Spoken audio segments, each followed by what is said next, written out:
You're not alone. There's not nothing to do about this, in spite of the fact that many Western doctors will tell them there's nothing you can do except what I have to offer. So I'm here with colleague Laura Erlich, who is the author of Feed Your Fertility, the founder of Mother Nurture Wellness, creator of Babymakers Boot Camp program, coaching program, and a member of the ABORM, Acupuncture Board of Oriental Reproductive Medicine.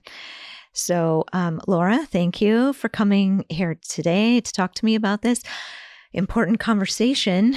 You know, I almost left something out. You are also an educator at Yosan. We're both on faculty over there teaching the acupuncturists, but you have that added mentorship program.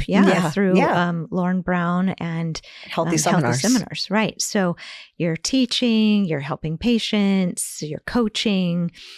I'm a busy girl. Yes, you are. So of all of those things, what's your most favorite?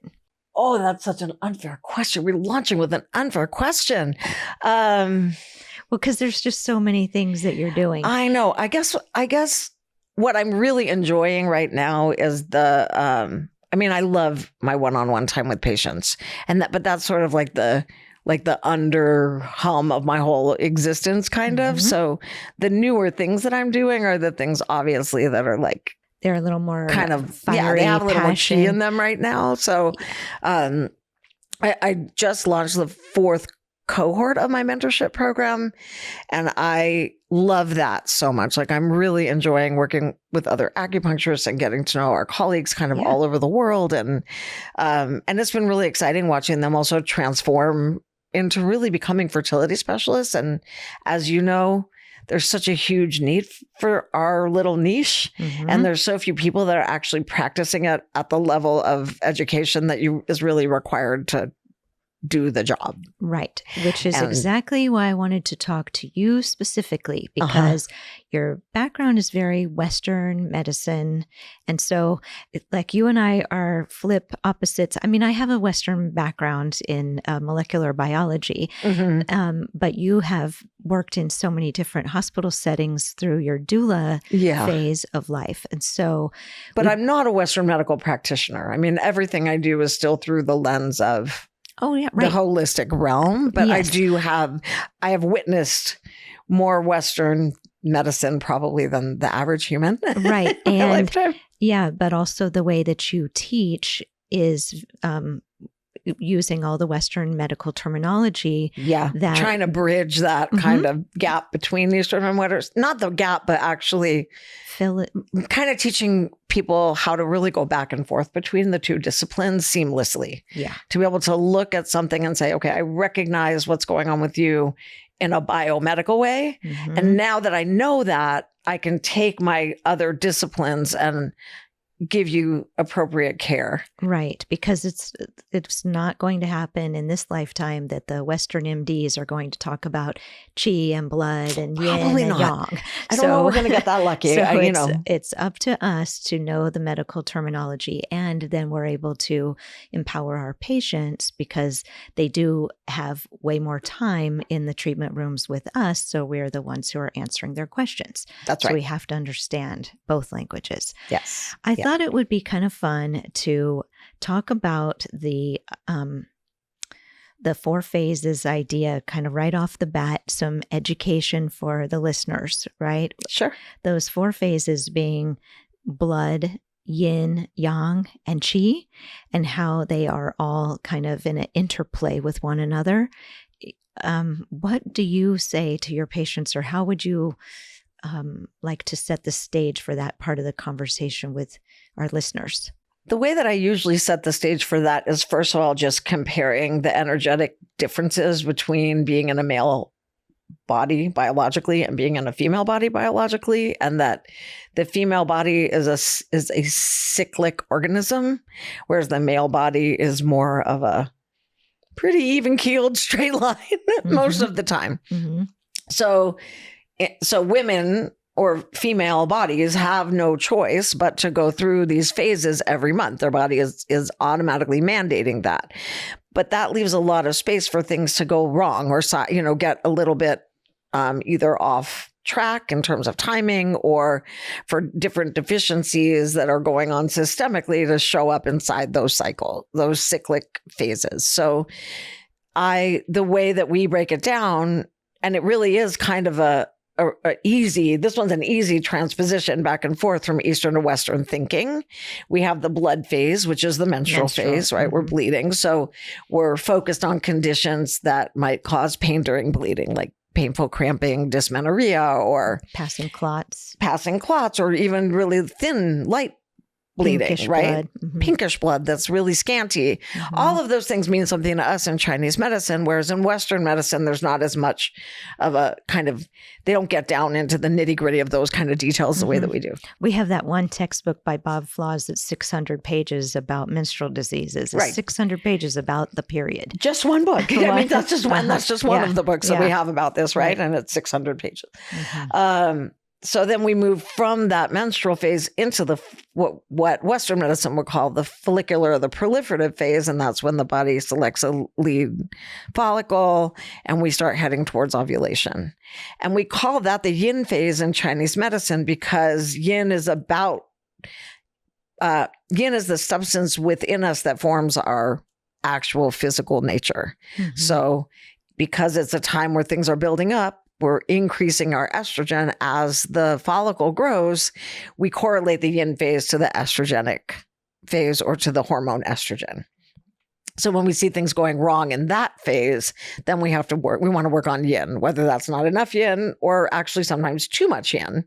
Like in the case of PCOS, then we need to kind of wrangle that yin and get it back into balance, right? So it's all about, everything in Chinese medicine is about bringing what we call yin and yang into right relationship. And then we're looking for the places in the cycle where maybe that relationship got skewed a little bit. Or out of balance in some way. So then we go from that follicular phase to the ovulation phase, which is kind of under the auspices of qi, the luteal LH, the luteal hormone that shoots out in a large bolus around ovulation, allows this transformation to take place inside the ovary where the egg collapses, the follicle becomes the corpus luteum and starts making progesterone, while the little piece of DNA inside the actual egg shoots out into the fallopian tube.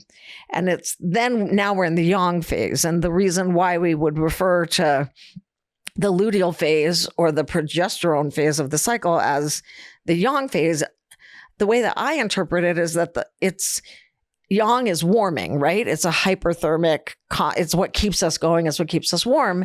And in order for there to be a successful luteal phase, the body has to increase its temperature by about a degree, half a degree to a degree, but we like to see a whole degree warmer. So that requires sufficient yang. And it also requires that there's not some imbalance of yin where there's an extra amount of estrogen during that phase of the cycle. And we see that in things like endometriosis, right? Or PCOS again as well. But where there's like a throwing off of those two levels in the luteal phase, then that can lead to things like PMS, PMDD, just general, lots of spotting in that phase of the cycle. So we're looking at the same things. Right? We're just looking at them with a little bit more nuance, I think, and and then we're coming at it with different tools that are specifically to try to fix those little nuances. And Western medicine is obviously very effective for fertility treatment, but it's a big hammer, right? It's like, and we're trying to come in there like with these little teeny tiny things to fix the little details Right. But I don't know about you, but I have loved watching the IVF here in Los Angeles over the past 25 years to become more individualized. Absolutely. Right? As we watch them, we watch all of their trends. The protocols are changing, less and less medication, more of an individualized look at what the follicles are doing instead of a one size fits all absolutely approach. And also seeing more doctors sometimes I think at my own patient's behest, because I'm so insistent that they talk to their doctors about the way they want the cycle to go. But I'm seeing more doctors, aside from the few that I've always kind of relied upon, starting to do things like capture the lead follicles, focus on quality over quantity. And that's where I see the best success coming from my patients. I don't know if you feel the same, but it's like we have to get, I have a talk that I give to my students called the follicle count fallacy. Right. And it is really about this idea that it's sort of gotten in the water. Everyone thinks you need a bazillion follicles in order to have a successful cycle. And actually, I think that that is where a lot of people run into trouble. Right. But we knew that all along. It's when the quarantine happened and the egg count started going down that then the MDs said, actually, in truth, it's these ones have the best chance. So if we can optimize your hormones and your cycles so that those ones are good quality, then we can capture them before the DNA is denatured. Exactly. Right? So then that's when they start and that's getting the more key, normals. right? It's like if the body has the capacity to select a lead follicle, then probably that's the one with the healthiest receptors and hopefully the healthiest DNA inside. And the thing that nothing breaks my heart more, honestly, than watching patients go through a cycle and you're watching them come in each week and suddenly you're like, oh yeah, those ones, they already told me they got too big and we're focused on this little grouping of smaller ones. And, like, and I'm just like, I want to cry about it, because I know that their best chance at euploid was in the ones that the doctors just let go of in order to get more, right? In order to get as many as possible. Right. But there's been a lot of misconceptions along the way, and that's part of the learning. Totally. But one of the things is more is not better necessarily in this case. Another misconception is for these empowered individuals that are doing work on themselves and changing their nutrition, and we'll head in there, but they are consistently beating the odds and becoming more fertile over time because they're learning what to do with the time. That's right. And you just touched on something that I think is so important that's so hard to communicate. I hope that your listeners will get that. The phrase that you just said, getting better over time. Because I often will say that to, I have patients who come in all the time who are in their late 30s and their early 40s, and they're in a sheer panic that every cycle that passes is like reducing their chance at success. And I often find myself saying, I understand why you would feel that way. Like everything around you is saying that. My experience is that the longer you're with me, the better it's going to get for you. That acupuncture and Chinese medicine, nutritional changes, focusing on all those lifestyle things, that's actually anti-aging your ovaries. It's bringing your ovaries back into a place that maybe is a little bit more functional because you're bringing yourself to that place. And it's just a reflection of your overall well-being, right? Right. And sometimes parts of their lives are changed too. Like they may need to move or switch out of a job that's making them less fertile to begin with, or they might need to do something that's more creative and feminine, or address some kind of problem in the relationship or their diet, or there's, that the infertility is a biomarker for some kind of health condition, right? So if they can actually have some patience and start looking at that, those kinds of things, and find out what is making my egg quality or quantity be hindered, and what can I do about it? Yeah. Right. It's not just like luck of the draw. You got to live with this number. Unlucky. But I think it takes a leap of faith. And that's what you're educating about. That's what I'm trying to educate about. Like it is a really worthwhile leap to take, because at the end of the day, you're not going to make things worse. And as long as you're consistently being monitored simultaneously, you'll know for yourself, like, oh, my numbers are not going. I mean, I'm sure you see this too, how often my patients will come back in and be like, I've only ever had 4 follicles and now I have 12 and they can't believe it. And I'm like, yeah, because you're just clearing up your inflammation right now, and you're sleeping all through the night, and you're getting regular acupuncture. And like, this isn't magic voodoo here. This is like, you can really improve any organ system by treating your overall physiology a little better, right? So, right. Yeah, it's just a reflection of that. Yeah. And I'm glad that you said it is not magic voodoo what we're doing in here. We're just the ones who have a lot of patience. I don't mean high volume of people coming in for treatment. I mean, we have seen through working with thousands of patients over a lot of years how it consistently plays out. And so we can be patient and help them to learn that, because that is one of the traits of the mother, right? That's right. So, I mean, these things. That's right. We discuss that a lot in my treatment rooms, that, this is your setup for parenthood. So how are we going to go into this process? How are you going to go into pregnancy? Right. Because if you are utterly panicked right now about your follicle count, your first trimester is going to be a rough ride. Or right? when they're a toddler, or when they're exactly parenting. I have to tell them that clearing the hurdle of getting their positive pregnancy or getting to the baby, that's actually, just the beginning, because then it's all the other things. And I'm not trying to say that to diminish the struggle that so many of our patients go through. We are last resort practitioners on the case, and we are the ones taking the time to wipe the tears and to help them put the pieces back together when it's catastrophic, right? Yep. So the whole point of this podcast is to normalize this process so that we can diminish some of the shame and stigma that is circulating on the social media platforms and causing women to be afraid, or comparative mindset, the number of follicles, and ending friendships and isolating and, so traumatized.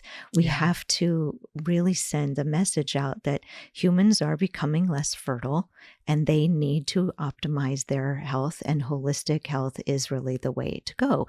And we are learning how to become more healthy, right? Yeah. So we're like the wise women passing on this information to the future. That's the hope, right? And that for all of my, profound issues with social media as a place where young people are finding all this information, it is also the only place where we can turn the tide on that a little bit too, and try to get it out there that, you have to be aware of your physical body when you're young and what might be already going on in there, and not just wait until you're in your late 30s and expect that you can completely dismiss all of the, sirens that have been going on inside of you for the last 10, 15 years or more. And that it's just, we've almost divorced our reproductive organs from the rest of the body. Yeah. The way that health insurance leaves teeth and eyes out, right? People, humans have started thinking of their reproductive organs as some extra entity that is like standalone. And of course it's not. It's part of your physiology.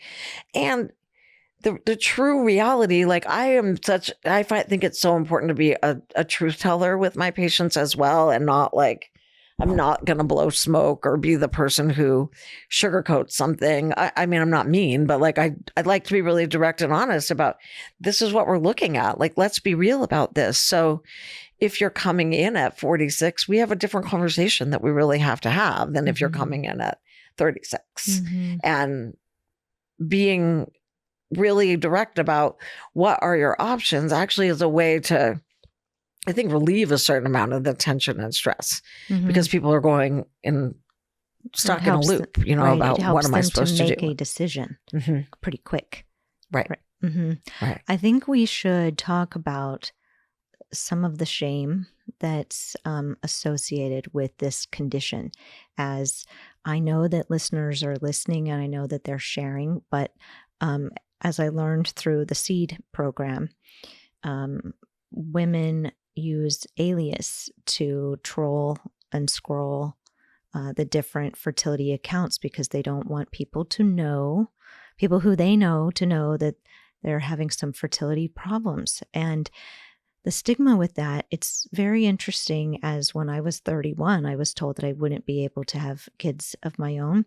And, that was 22 years ago. So there were fewer people that were dealing with infertility, and there was not really much social media. There might have been Facebook, but I wasn't on it. So I wasn't looking around, but I was sitting in my office, and I had women coming in who were married, happily married, and I didn't have a partner.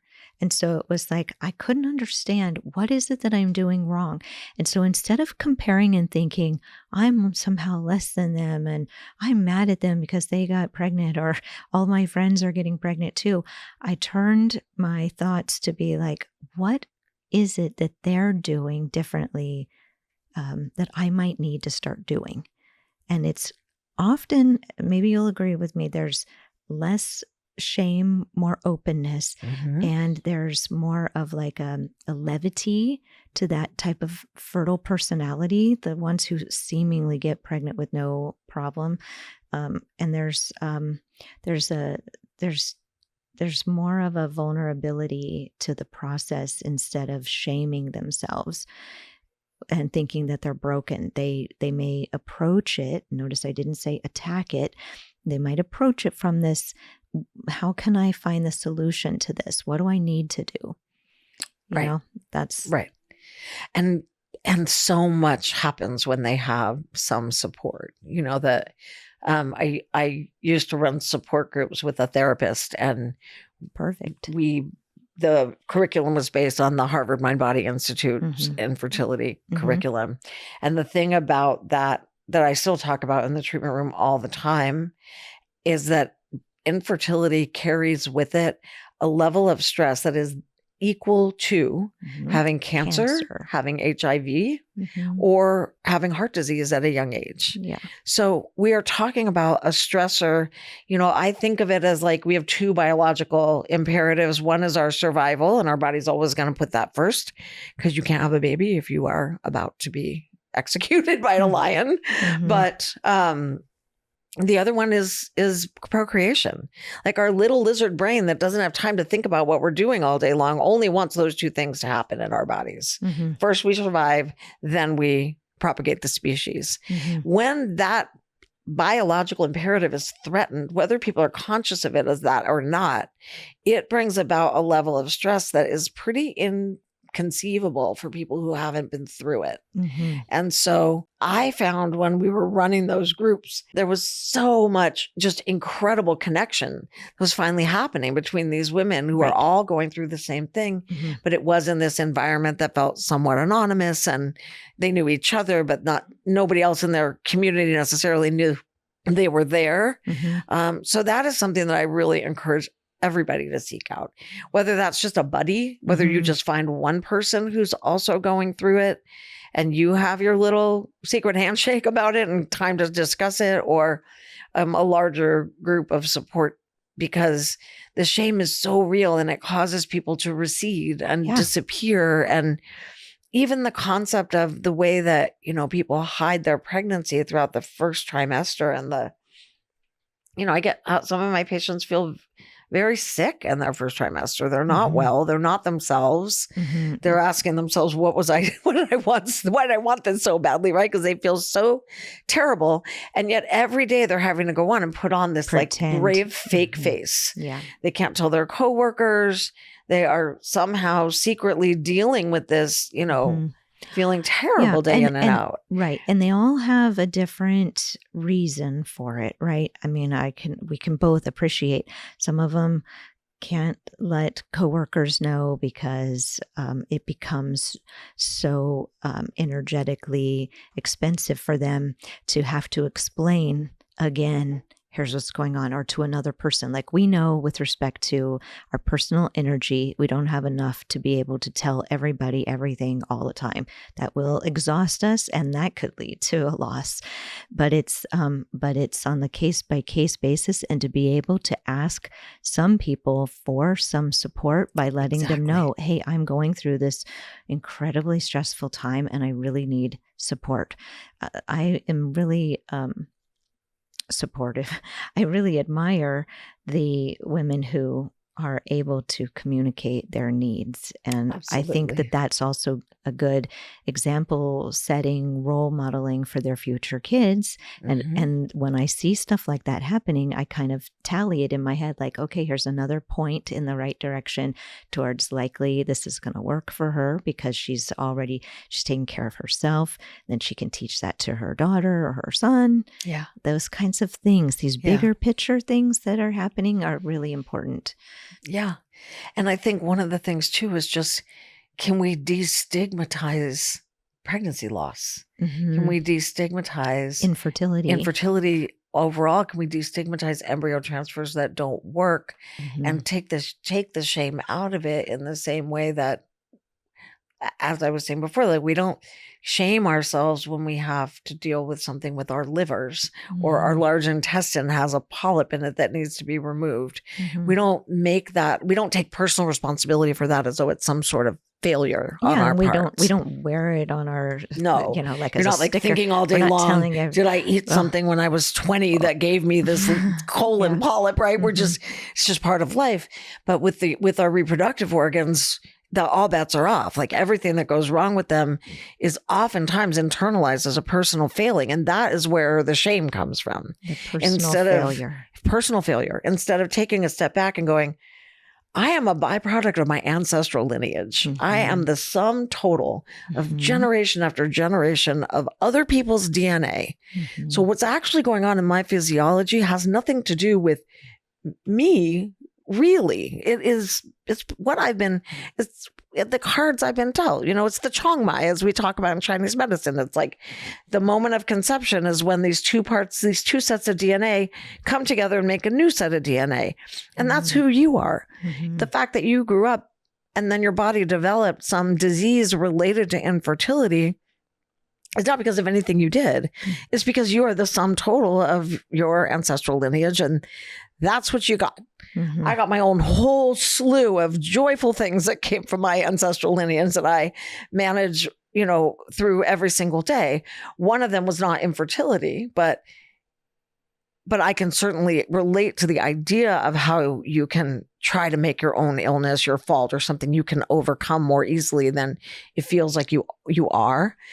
So that is a big thing that I work to destigmatize my patients with. I encourage them very much, not to blast it on social media, but to tell their inner circle when they're in their early stage of pregnancy. Anyone that they would be okay with knowing it didn't work out can know at the beginning, because you really need a lot of support. And the way we communicate it, we can say listen, I'm doing this, and and I can feel you supporting me without you checking all day long, texting me, asking how I'm doing. And then, just let me tell you the updates and you can kind of set some parameters. Right.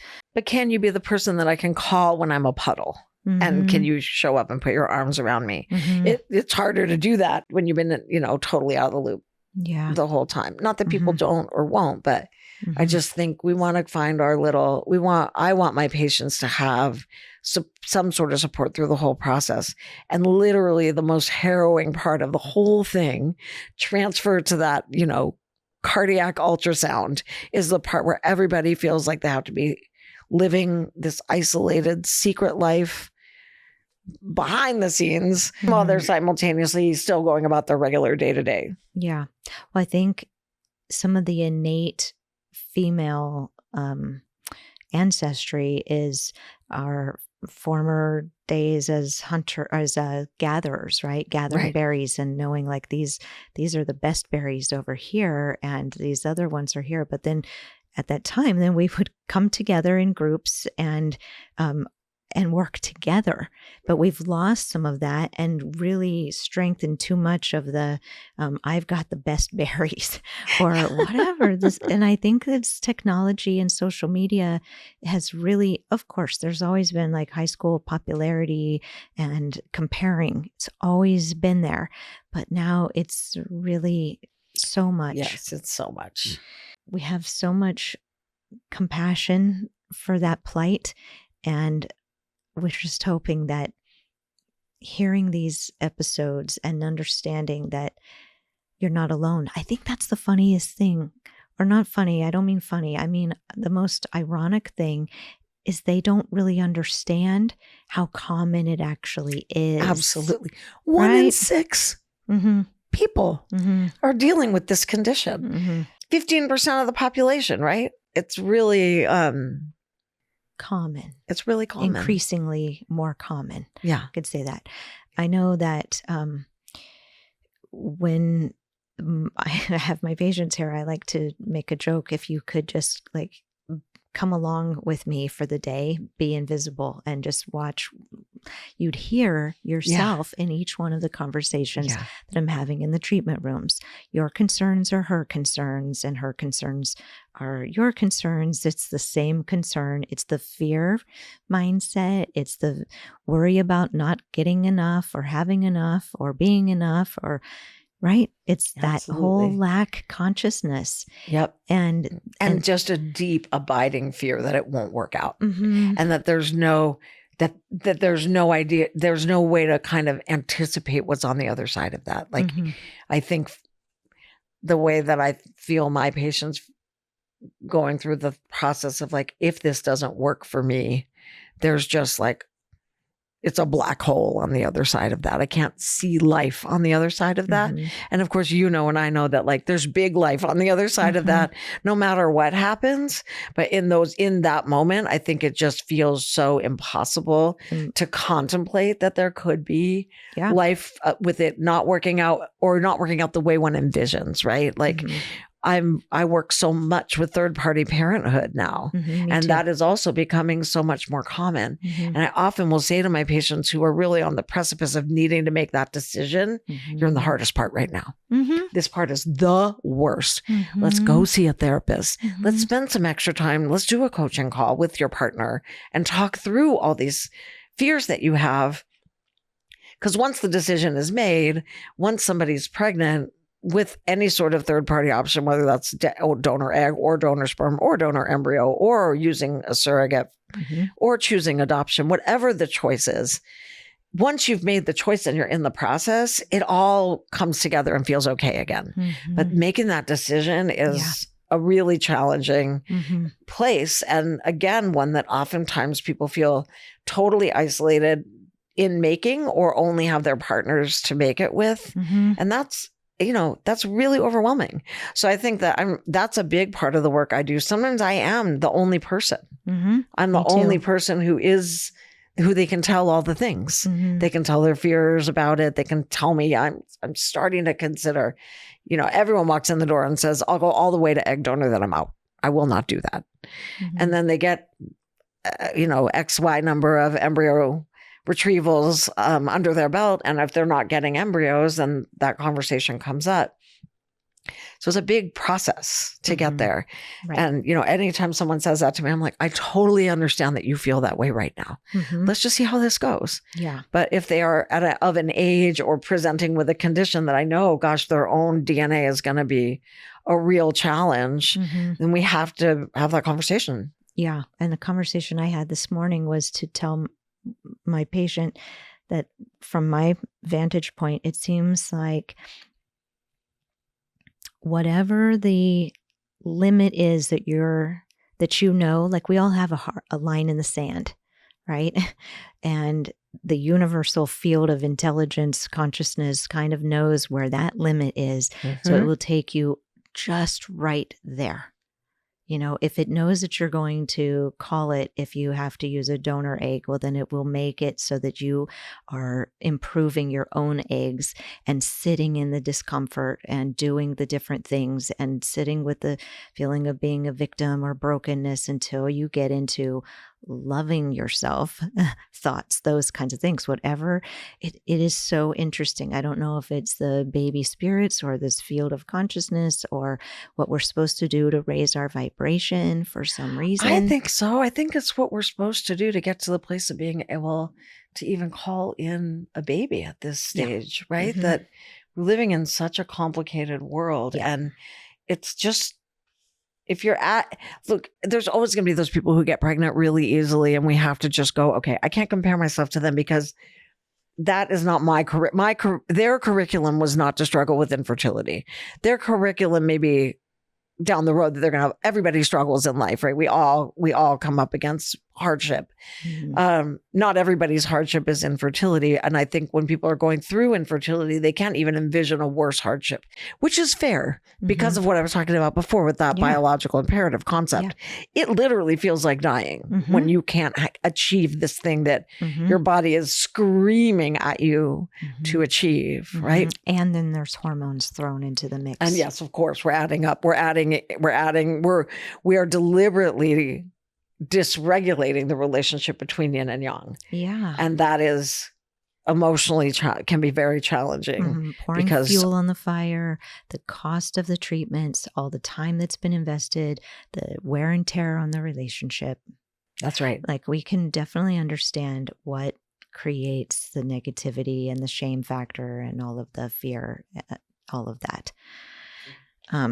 But there's got to be a way to help normalize this. And we're doing our part by listening and making suggestions and advising and creating the programs that we've both created. Yes, to try and help people understand that, like, this isn't, you're not alone.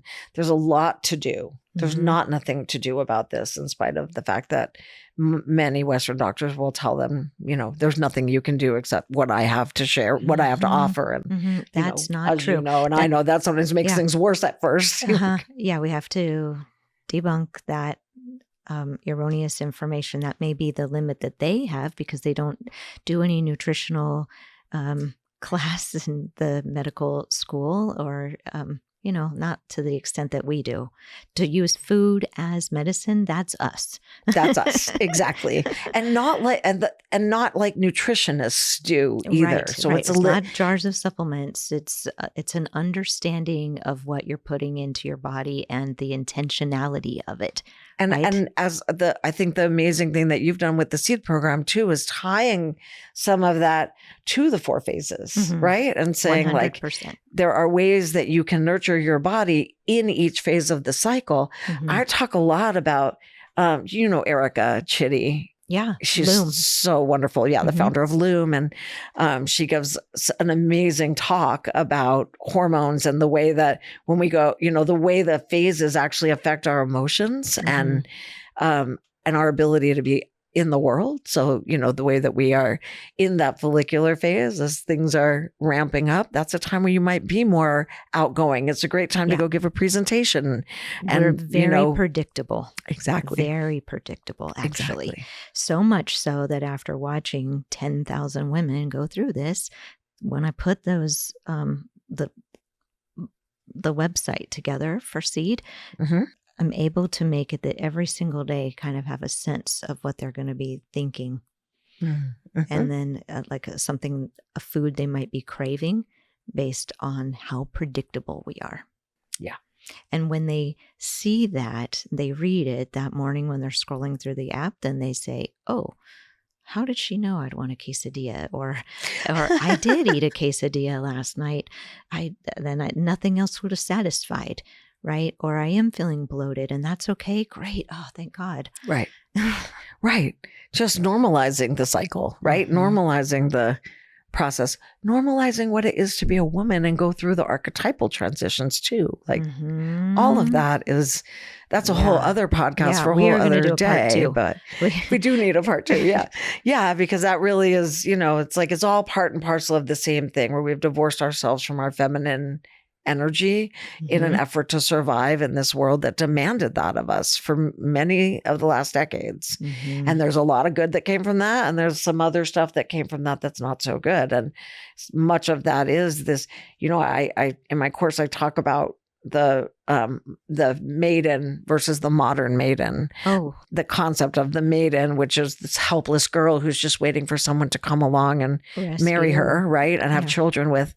But our maidenhood isn't like that anymore. Modern maidens are like Jennifer Aniston, right? They're like ambitious and they take great care of themselves, and they're oftentimes financially independent before they even meet their partners. they're coming at this from a totally different archetypal angle than the 19 or 20-year-old girl that has been assigned, it's someone to marry. Well, again, it's where we are as a culture being polarized, right? Yes. So it's because the divine feminine, modern maiden, call her what you will, women have a lot more power than they ever have. And so that creates more of a disconnect in their relationships with their partners, because it was always okay for him to be the provider and her to find the berries. Exactly. But now that she's selling the berries online and able to make as much money as the internet and algorithm will, I mean, it's still so nuanced and complicated, but the more that we sit with our patients, the more we can help them in their relationships to bring them closer together in the time of all this polarity. Right. Yeah. So, Laura, we're going to wrap this part 1 because we've run out of time, but the listeners are going to want to find you and your programs. Where would they do that? You can find me on my website, which is mothernurturela.com. And you can link to my programs from within there. So I have a coaching program right now that I'm just launching for surrogates and their intended parents called Wonder Woman. Wonder, how do you spell that? WONDERWOMBN. Woman. Okay. I'm all about the, clever puns, double entendres. And then Babymakers Boot Camp, which is also for individuals and couples who want to work with me in a virtual setting. Okay. And then my private practice is Mother Nurture Wellness. But you can link to everything through there and also find me on Instagram at Mother Nurture Wellness. Okay. All right. Well, thank you so much for coming on and sharing your Earth Mother nurturing. We didn't even get into the doula stuff. Oh my goodness. Right. So, yes. Part 3. Right. All right. Thank you so much. My pleasure. Thank you for having me.